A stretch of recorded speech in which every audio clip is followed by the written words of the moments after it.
saya akan menjelaskan tentang makanan tradisional Yogyakarta, mata pelajaran ilmu sosial dan budaya. Nah, dapat kita lihat di sini adalah biodata diri saya. Berikut cuplikan video daerah istimewa Yogyakarta. Selamat menyaksikan.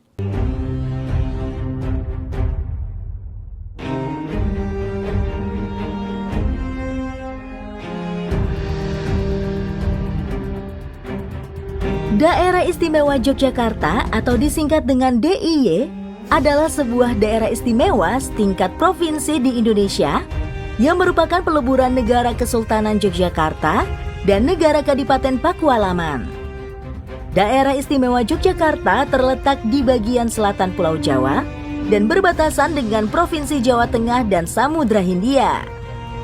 Daerah istimewa yang memiliki luas 3.185,80 km persegi ini terdiri atas satu kota dan 4 kabupaten, yaitu Kabupaten Sleman, Kabupaten Bantul, Kabupaten Kulon Progo, dan Kabupaten Gunung Kidul, dan terbagi lagi menjadi 78 kapanewon atau kecamatan, serta 440 kelurahan. Populasinya berjumlah sekitar 3.882.288 dan ibu kotanya berada di kota Yogyakarta. Nama Yogyakarta sendiri diambil dari dua kata, yaitu Ayogya atau Ayodhya yang berarti kedamaian atau tanpa perang, dan Karta yang berarti baik. Walaupun secara geografis merupakan daerah setingkat provinsi terkecil kedua setelah DKI Jakarta, daerah istimewa Yogyakarta terkenal di tingkat nasional dan internasional, terutama sebagai tempat tujuan wisata andalan setelah Provinsi Bali. Banyak orang Indonesia menganggap Yogyakarta sebagai kota yang sangat spesial. Mereka bahkan mengklaimnya sebagai kota kenangan, karena banyak sesuatu di Jogja. Sebelum Indonesia merdeka, Yogyakarta merupakan daerah yang mempunyai pemerintahan sendiri atau disebut daerah Swapraja, yaitu Kasultanan Ngayogyakarta Hadiningrat dan Kadipaten Pakualaman. Kasultanan Ngayogyakarta Hadiningrat didirikan oleh Pangeran Mangkubumi yang bergelar Sultan Hamengkubuwono I pada tahun 1755. Sedangkan Kadipaten Pakualaman didirikan pada tahun 1813 oleh Pangeran Notokusumo yang bergelar Adipati Pakualam I, yang mana merupakan saudara dari Sultan Hamengkubuwono II. Pemerintah Hindia Belanda mengakui Kasultanan dan Pakualaman sebagai kerajaan dengan hak mengatur rumah tangganya sendiri. Eksistensi kedua kerajaan tersebut telah mendapat pengakuan dari dunia internasional, baik pada masa penjajahan Belanda, Inggris, maupun Jepang. Ketika Jepang meninggalkan Indonesia, kedua kerajaan tersebut telah siap menjadi sebuah negara sendiri yang merdeka, lengkap dengan sistem pemerintahannya, wilayah, dan penduduknya. Namun setelah proklamasi kemerdekaan Republik Indonesia, Sri Sultan Hamengkubuwono IX dan Sri Pakualam VIII menyatakan kepada Presiden Republik Indonesia bahwa daerah Kesultanan Yogyakarta dan daerah Pakualaman menjadi wilayah negara Republik Indonesia, bergabung menjadi satu kesatuan dan dinyatakan sebagai daerah istimewa Yogyakarta. Sri Sultan Hamengkubuwono IX menjabat sebagai kepala daerah dan Sri Pakualam VIII menjabat sebagai wakil kepala daerah yang bertanggung jawab langsung kepada Presiden Republik Indonesia. Dan selanjutnya, kedudukan daerah istimewa Yogyakarta ditetapkan sebagai daerah otonom setingkat provinsi.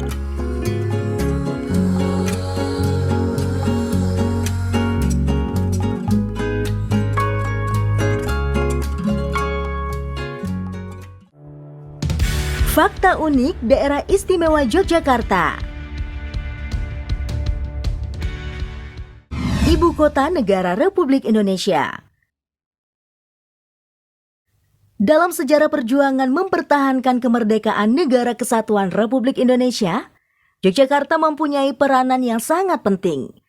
Terbukti pada tanggal 4 Januari 1946, Yogyakarta pernah menjadi ibu kota Indonesia. Pada waktu itu, diputuskan ibu kota pindah dari Jakarta ke Yogyakarta karena Belanda menyerang Indonesia. Kemudian, ibu kota kembali lagi ke Jakarta pada tanggal 17 Agustus 1950 bersamaan dengan perayaan kemerdekaan Indonesia. Kota Pelajar. Yogyakarta dikenal dengan sebutan Kota Pelajar karena banyaknya pelajar Indonesia yang melanjutkan pendidikannya di Yogyakarta. Yogyakarta mempunyai banyak universitas yang jumlahnya mencapai 137 perguruan tinggi. 20% dari total jumlah penduduk Yogyakarta adalah kalangan terpelajar. Universitas terkenal di Yogyakarta seperti Universitas Gadjah Mada, Institut Seni Indonesia Yogyakarta, Universitas Negeri Yogyakarta, dan masih banyak lagi. Budaya dan makanan khas Yogyakarta. Yogyakarta adalah kota budaya, maka dipenuhi juga dengan makanan tradisional yang lezat. Masing-masing daerah di Yogyakarta memiliki makanan khasnya sendiri. Makanan atau jajanan khas Yogyakarta sangat terkenal dan banyak juga dijual di luar Yogyakarta. Orang yang datang ke Yogyakarta akan selalu membeli makanan dan jajanan sebagai oleh-oleh. Di antaranya, makanan khas Yogyakarta pasti sering ditemukan, seperti gudeg, bakpia, getuk, dan masih banyak lagi. Yogyakarta juga menjadi pusat kesenian wayang kulit, yang biasanya dibuat dengan kulit binatang dengan tekstur dan ornamen yang sangat detail. Wayang dimainkan oleh seorang yang dinamakan dalang, dengan media layar yang disorot lampu. Pertunjukan wayang mempunyai pesan-pesan filosofis dari leluhur. Candi Borobudur bukan di Yogyakarta.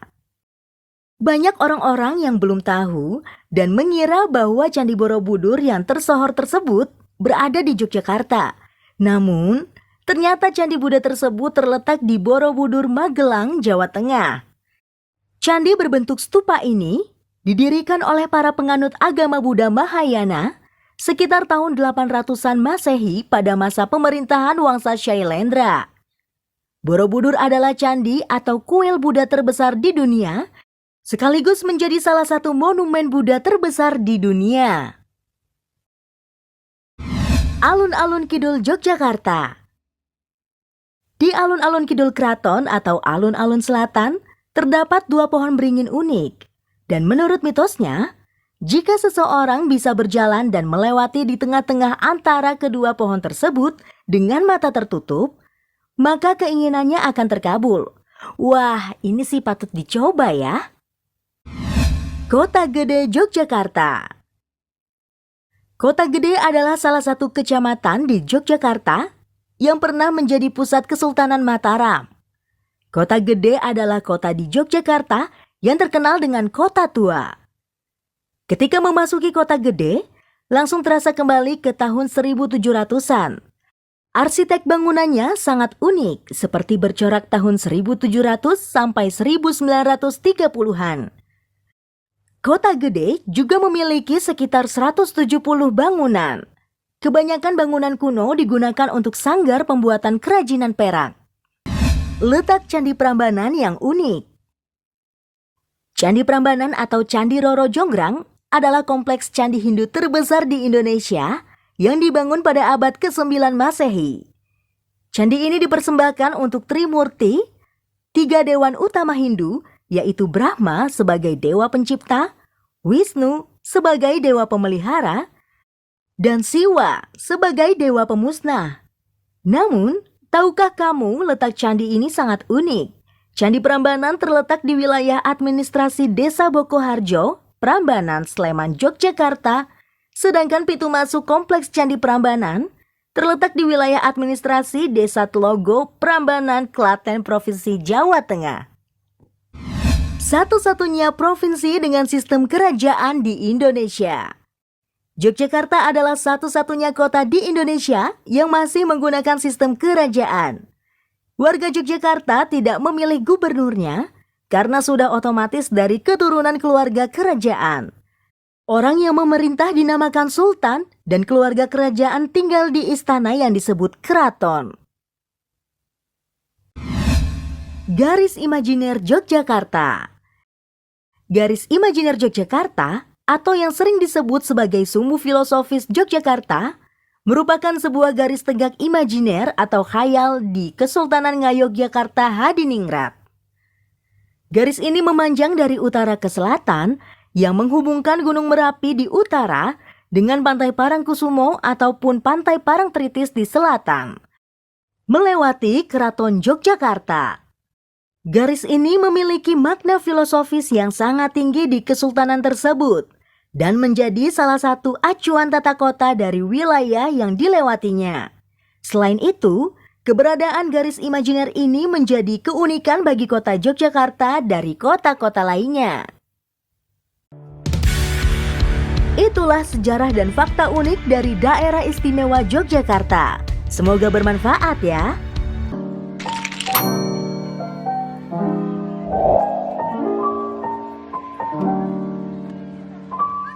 Saya berada di salah satu tempat yaitu Gudeg Sagan yang telah dibuka pada tahun 2003 yang berada di Jalan Prof. Dr. Herman Yohanes nomor 53 Sleman, Yogyakarta. Nama pemilik Gudeg Sagan ini adalah Bapak Edi. Sejak dibukanya gudeg ini banyak diminati oleh semua orang dan ramai pengunjung yang datang dari berbagai daerah. Nah guys, biasanya jual beli gudeg Sagan ini satu hari paling sedikit 250 porsi. Jika lagi ada tamu dan pesanan bisa mencapai 2000 porsi per satu harinya. Nah, di sini dapat kita lihat bagaimana proses penyajian makanan gudeg untuk para pembeli yang dimana terdapat nangka gudeg, ayam seperti ayam kampung dan opor ayam. Sambal goreng krecek yaitu kulit sapi yang digoreng dengan cabai dan kacang. Telur bacem, tahu dan tempe bacem, dan are yaitu kuah santan yang kental. Jadi karena kondisinya sangat ramai, saya memutuskan untuk membungkus makanan saja untuk makan di rumah. Sembari menunggu, kita melihat mas-mas ini dan mbak-mbaknya lagi menyiapkan makanan untuk orang yang makan di tempat. Hai, jadi ini saya sudah di rumah dan mari kita lihat apa saja yang saya beli tadi. Sebentar ya, ini agak susah dibukanya. Nah, dia makanannya itu pakai besek bambu tempatnya. Nah, ini lagi dibuka. Tada. Lauknya semua diplastikin dan ada telur, ayam, opor ayam itu kayaknya tadi saya pesan, dan ini ayam lagi, ada nangka gudeg dan kuahnya. Perlu kita ketahui gudeg gori biasanya dapat ditemukan dalam dua jenis, yaitu gudeg kering dan gudeg basah. Gudeg kering dan gudeg basah terbuat dari nangka muda yang dipotong kecil-kecil, kemudian dimasak dengan bumbu seperti bawang merah, bawang putih, ketumbar, gula merah, garam, daun salam, lengkuas, air asam jawa. Pada dasarnya proses pembuatan gudeg kering serupa dengan gudeg basah. Bedanya gudeg kering biasanya dimasak hingga 12 jam untuk menghasilkan gudeg benar-benar kering. Gudeg merupakan makanan khas Yogyakarta dengan berbagai macam pengembangan variasi yang melekat di dalamnya. Gudeg juga terdapat di beberapa bagian Jawa lainnya seperti Jawa Tengah dan Jawa Timur. Namun Yogyakarta yang berhasil membawa makanan ini menjadi bagian dari identitas dan ciri khas makanan wilayahnya. Penjual gudeg tumbuh seiring dijadikannya gudeg sebagai ikon Yogyakarta.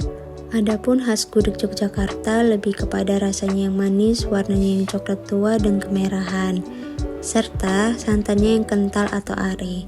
Penyajian gudeg biasanya dilengkapi dengan lauk seperti ayam, telur, tahu, dan tempe yang sudah direbus dengan bumbu-bumbu tertentu seperti bumbu bacem, serta kelengkapan lainnya seperti sambal goreng krecek dan are. Gudeg dan kelengkapannya ini seolah-olah sudah menjadi satu kesatuan yang tak dapat dipisahkan dalam proses penyajiannya.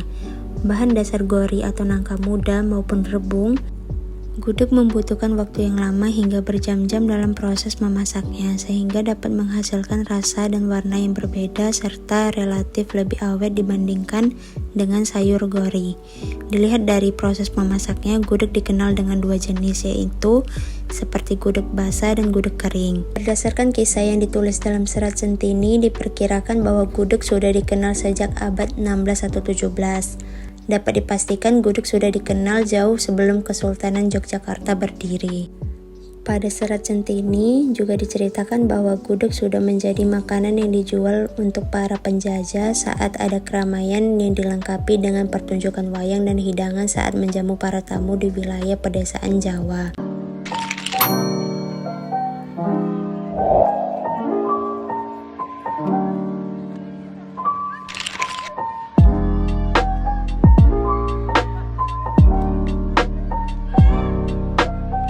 Setelah saya mencicipi gudeg, saya dapat menyimpulkan bahwa rasa gudeg itu manis, gurih, dan sedikit pedas.